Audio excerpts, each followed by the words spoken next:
Bienvenidos a este episodio donde no solo vamos a hablar de moda, sino de historia, poder, controversias y evolución corporativa. Hoy vamos a sumergirnos profundamente en la historia de una de las marcas más influyentes y también polémicas del siglo XX y XXI, Hugo Boss.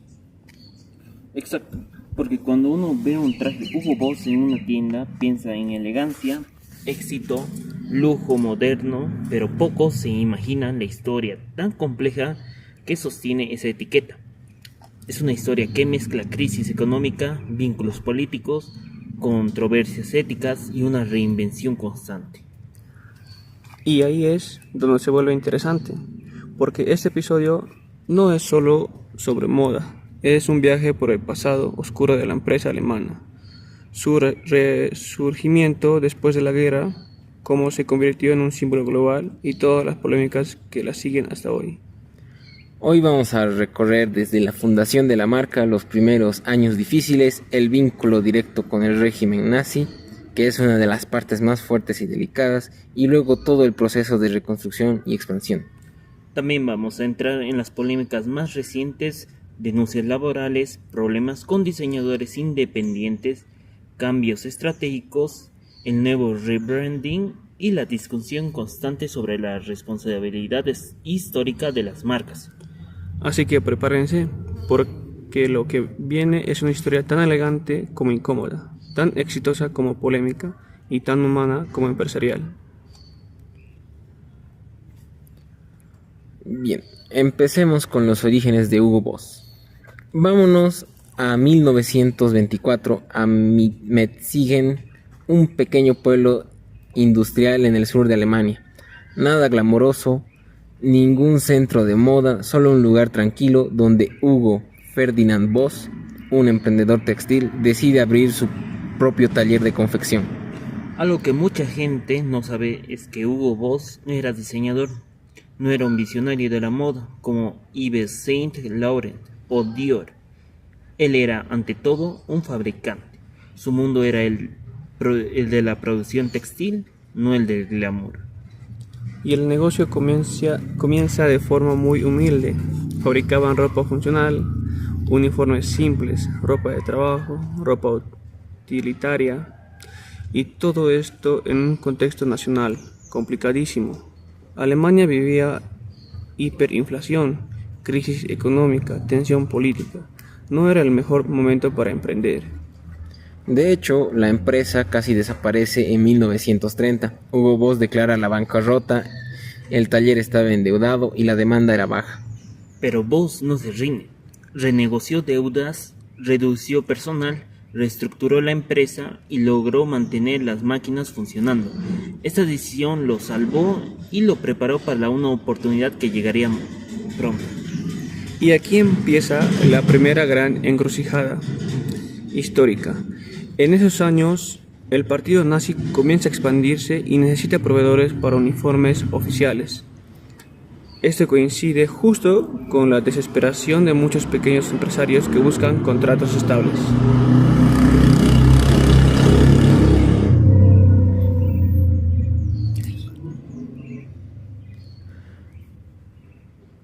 Hugo Boss, en busca de estabilidad económica, entra en la red de proveedores de uniformes.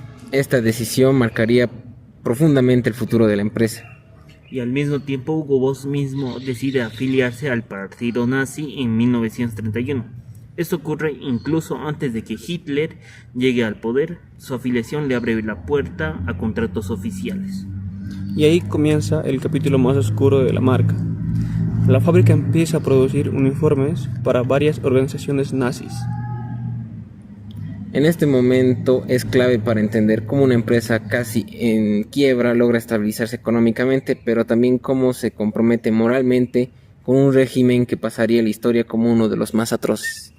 Y así damos paso a la parte 2, donde explicaremos con detalle esa relación con los uniformes y la mano de obra forzada y las consecuencias históricas. Entramos ahora en una de las partes más delicadas de esta historia, la relación entre Hugo Boss y el régimen nazi. No es un mito ni una exageración, es un capítulo documentado que marcó profundamente la reputación de la marca. Estamos en 1931. Hugo Ferdinand Boss se afilia al partido nazi. Esta afiliación no fue decorativa, fue una decisión estratégica. En ese momento el partido nazi todavía no estaba al poder, pero crecía rápidamente. Un año después, en 1932, empiezan los contratos oficiales. El régimen nazi quiere uniformar a sus organizaciones paramilitares, las SA, las SS, la Juventud Hitlerianas, necesitan millones de prendas y necesitan a proveedores confiables. Y Hugo Boss se convierte en uno de esos proveedores. Importante aclarar, no fue el único, pero sí uno de los más relevantes a nivel de producción continua y volumen. La empresa fabricaba diferentes tipos de uniformes, pero los más simbólicos, los que más recordamos por su presencia en películas e imágenes históricas, son los uniformes negros de la SS. Estos uniformes, diseñados originalmente por otros colaboradores del régimen, se convirtieron en parte del imaginario visual del nazi, y el Hugo Boss estuvo directamente implicado en su fabricación masiva. Pero aquí viene la parte más dura, el uso de mano de obra forzada. Desde 1940 hasta el final de la guerra, la empresa utilizó trabajadores obligados, muchos de ellos prisioneros de guerra y civiles de países ocupados. Las condiciones eran duras, jornadas largas, supervisiones estrictas, pago mínimo nulo y muy poca libertad. Los historiadores estiman que más de 140 personas trabajaron como mano de obra forzada en la fábrica de Metzingen. Después de la guerra, en 1946, el fundador Hugo Ferdinand Boss fue llevado ante un tribunal de desnacionalización. No fue clasificado como criminal mayor, pero sí fue beneficiario del nazismo.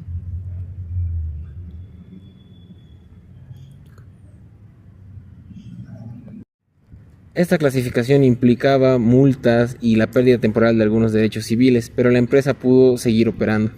Lo más llamativo en que este capítulo quedó silenciado durante décadas, la empresa creció, se expandió, se modernizó, pero su pasado oscuro seguía escondido.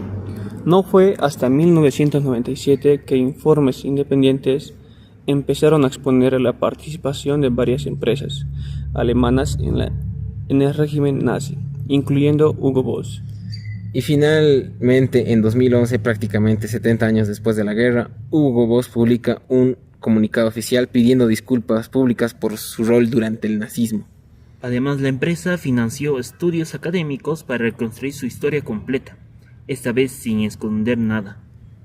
Este acto fue importante porque por fin se reaccionó oficialmente lo que durante años había sido un tema tabú alrededor de la marca. Y con esto cerramos una de las partes más oscuras de la compañía, pero también una parte indispensable si queremos entender de dónde sale Hugo Boss y cómo sobrevivió a los años más turbulentos de la historia moderna. El renacimiento y la transformación. Terminaba la guerra, Alemania estaba destruida y Hugo Boss como empresa tenía que comenzar prácticamente desde cero. Para colmo, el fundador muere en 1948, apenas 3 años después del fin del conflicto. Tras su muerte, la empresa queda en manos de su yerno, Eugen Holl, y es él quien inicia una transformación total. Su objetivo, borrar el pasado textil militar y construir una nueva identidad basada en moda civil. Holly toma la decisión clave, enfocarse en trajes para hombres. Alemania se reconstruía y la clase trabajadora y profesional necesitaba ropa formal. Ahí encontró un nicho en el mercado. Los trajes eran sobrios, elegantes, con un estilo muy limpio, y poco a poco Hugo Boss empezó a posicionarse como una marca de calidad en moda masculina. En los años 60 la empresa creció de forma estable dentro de Alemania, pero en los 70 llegó una etapa crucial, la expansión internacional. Hugo Boss ya no quería ser solamente una marca alemana. La profesionalización de la marca fue enorme, mejoraron la calidad, invirtieron en publicidad, abrieron sus primeras tiendas fuera de Alemania y empezaron a exportar masivamente. Y llega un hito monumental. En 1984 la empresa empieza a cotizar en bolsa. Esto impulsa un crecimiento acelerado, expansión global y diversificación de productos. Un año después, en 1985, lanzan su primera fragancia, un movimiento que cambiará para siempre la empresa, porque las fragancias suelen ser el puente que conecta una marca premium entre el público masivo. Además llegan los patrocinios deportivos, automovilismo, velas, Fórmula 1. Hugo Boss empieza a asociarse con velocidad, precisión y lujo masculino. Y sin darse cuenta, Hugo Boss pasa de ser una empresa textil a un símbolo internacional de elegancia masculina.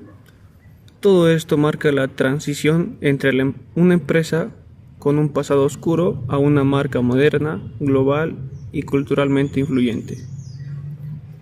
Pero no todo es tranquilo, las polémicas modernas y escándalos y problemas. Como ya vimos el pasado oscuro, pero Hugo Boss también ha tenido polémicas en tiempos modernos, algunas bastante fuertes y otras más mediáticas. Una de las más sonadas ocurrió en 2010, cuando trabajadores en Estados Unidos y otros países denunciaron recortes masivos y cierres de fábricas y mala práctica laboral. Ese año, la fábrica de Hugo Boss en Cleveland, Estados Unidos, que llevaba más de 30 años funcionando, anunció su cierre. Más de 300 empleados perdieron su trabajo. El tema se volvió polémico, porque mientras cerraban fábricas en países con salarios relativamente altos, aumentaban subcontrataciones en países con costos laborales muchísimo más bajos. Otro escándalo fue en 2015, cuando la marca fue acusada de campañas publicitarias excesivamente elitistas. La empresa estaba siendo criticada por promover una imagen demasiado aspiracional, desconectada del consumidor común. Pero también hubo polémicas con modelos extremadamente delgados con campañas en los años 2000 y 2010. La marca tuvo que ajustar polémicas y sumarse a movimientos que pedían más responsabilidad en la moda. Otra controversia grande fue con su línea Hugo, la más joven y urbana, que usó campañas muy provocadoras. Algunas fotos fueron consideradas demasiado sexuales o gratuitas por ciertos sectores. Y no podemos olvidar la polémica del comercio electrónico. Hugo Boss fue acusado de prácticas agresivas de precios en algunos mercados, afectando a minoristas más pequeños. En 2021 también entraron en conflicto con influencers en China por pronunciarse indirectamente sobre temas de derechos humanos relacionados al algodón de Xinjiang. Hubo boicots en redes sociales chinas. Todo esto demuestra que Hugo Boss sigue siendo una marca enorme, global y poderosa, y como toda gigante de la moda, vive envuelta en controversias constantemente. Lo importante es que cada polémica presiona a la marca para actualizarse y adaptarse. Algunas las manejan bien, otras no tanto, pero forman parte de su identidad actual. El negocio detrás de Hugo Boss durante el marketing, estrategias y el poder. Ahora entremos a la parte que pocas personas conocen, que hay detrás del negocio Hugo Boss, y aquí hay muchísimo que decir. Primero hay que entender que Hugo Boss funciona como un grupo internacional con dos líneas principales. Boss, la línea premium, elegante, más adulta, y Hugo, juvenil, urbana y accesible. Esta división no es casual, responde a un análisis de mercado súper detallado. La marca vio que no podía seguir siendo solamente elegancia clásica, necesitaba abarcar desde el ejecutivo de 50 años hasta el joven creativo de 20. Su estrategia de marketing es muy sofisticada. Hugo Boss trabaja con storytelling de identidad. Te venden aspiraciones, estilos de vida, no solo ropa. Y sus embajadores globales han sido clave. Actores, modelos, atletas, pilotos, músicas, quieren que la marca se asocie con éxito, determinación y estilo. En los últimos años han invertido fuerte en moda deportiva, colaboraciones y ropa casual de lujo. Saben que el traje clásico ya no domina en el mercado como en los años 80 y 90. Otro punto clave es su crecimiento digital. Hugo Boss ha apostado por tiendas virtuales inmersivas, pasarelas digitalizadas, campañas en TikTok e Instagram, colaboraciones con creadores digitales. Y hablemos del dinero. Hugo Boss gana muchísimo dinero con fragancias. Su línea de perfumes es grande y en algunos países representa más ingresos que la ropa. De hecho, muchas personas conocen más Hugo Boss Bottle que los trajes de la marca. Pero su modelo de producción es híbrido. Fabrican en Europa para las líneas premium, subcontratan en Asia y Turquía para líneas más accesibles. También operan bajo un esquema corporativo que mezcla control directo y franquicias. Por eso ves tiendas en ciudades pequeñas que no necesariamente son administradas por la empresa madre. Pero lo más interesante es que Hugo Boss ha buscado convertirse en una marca lifestyle completa, no solo de ropa. Quieren entrar en el ámbito de accesorios, tecnología wearable, ropa deportiva técnica, colaboraciones artísticas, incluso muebles y artículos de lujo en el futuro. Esto demuestra que Hugo Boss piensa como un conglomerado global, no solo como una empresa de moda. Y es así como la marca logró convertirse en una de las más reconocidas del planeta, incluso cargando con un pasado tan controversial. Bueno, ya hablamos del pasado, las polémicas y el negocio detrás de Hugo Boss. Ahora toca una pregunta clave: ¿por qué Hugo Boss es tan influyente en la cultura moderna? Primero, porque la industrialización, la elegancia, masculinidad, antes de los 70, el traje era algo que se hacía a medida o era muy limitado. Pero Hugo Boss popularizó la idea del traje moderno, hombros marcados, cortes limpios y colores sobrios. Y es así que convirtieron el traje en un símbolo de poder, éxito y estatus. Si hoy pensamos en un traje elegante, muchas veces pensamos en la estética Boss. Pero la influencia no es solo la moda, es cultural. Hugo Boss aparece en películas, series, alfombras rojas y hasta en la estética corporativa del mundo financiero. En los 90 y 2000, muchas empresas veían al ejecutivo vestido con Boss como un arquetipo de profesional exitoso. Fue una parte muy fuerte de la estética yuppie. También fueron pioneros en unir deporte y lujo. Sus patrocinios en Fórmula 1, vela y golf ayudaron a posicionar la marca como sinónimo de precisión y disciplina. Y sus fragancias también marcaron la cultura. Por ejemplo, el perfume Hugo Boss Bottle es uno de los perfumes masculinos más vendidos de todos los tiempos. Millones de personas lo usan. Eso proporciona a la marca en la vida cotidiana. Eso se suma a la estética de sus campañas. Hugo Boss crea una identidad visual muy clara. Hombres confiados, ambientes modernos, líneas rectas, colores neutros. Es un lenguaje visual fácil de reconocer. En los últimos años también influyeron en la moda urbana con la línea Hugo, que se volvió popular entre jóvenes gracias a colaboraciones con artistas, diseñadores y modelos más alternativos. Entonces, aunque Hugo Boss no es tan disruptivo como Gucci o tan elitista como Chanel, tiene un impacto cultural profundo, especialmente en cómo entendemos la masculinidad elegante. Y su capacidad de reinventarse es parte de su longevidad. Pocas marcas pueden recorrer un siglo completo, sobrevivir a guerras, escándalos, competencia feroz y seguir siendo relevantes. Así que, les guste o no, Hugo Boss es una marca que definió la estética masculina moderna y sigue influyendo en cómo nos vestimos hoy. Bueno, hoy recorrimos la historia completa de Hugo Boss, su nacimiento, su papel en tiempos de guerra, su reinvención, sus polémicas modernas, sus estrategias empresariales y su enorme influencia en la cultura global. Es una historia compleja. Una marca que nació en un pequeño taller alemán terminó envuelta en uno de los capítulos más oscuros de la humanidad. ¿Y qué?